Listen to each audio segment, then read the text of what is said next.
બાળધૂન મંડળનો એક છોકરો ઓમ રાણા આપણને પ્રથમનું બીજું વચનામૃત આપણને અહીંયા શ્રવણ કરાવશે.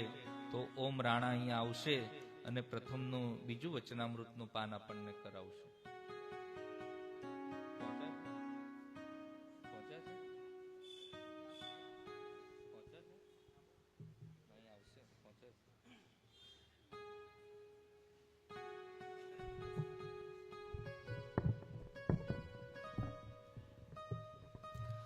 વડતાલમાં બિરાજમાન શ્રી લક્ષ્મી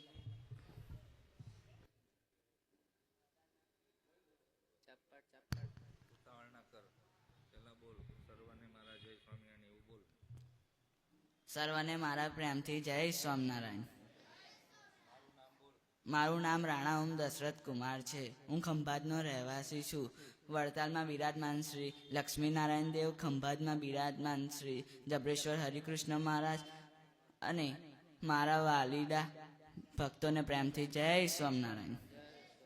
સંવંત 1876 માગસર સુદ 5મીની રાત્રે શ્રીજી મહારાજ વાળું કરીને ગઢડા દાદા ખાચરના દરબારમાં બિરાજમાન હતા.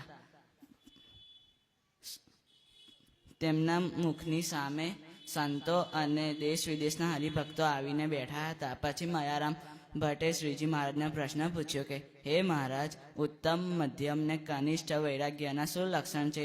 ત્યારે શ્રીજી મહારાજ બોલ્યા કે ઉત્તમ વૈરાગ્ય જેને હોય છે તે પરમેશ્વરની આજ્ઞા કહીને વ્યવહારમાં રહે, પણ જનક રાજાની પેઠે લોપાય નહીં, અને સ્પર્શ, શબ્દ, રૂપ, રસ અને ગંધ એ પંચ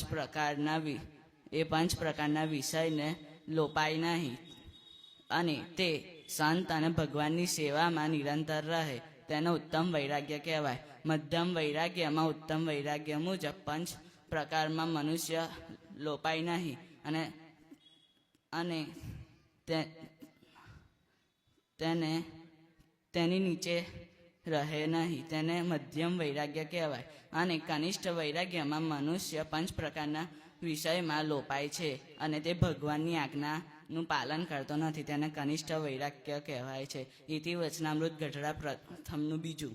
જય સ્વામિનારાયણ.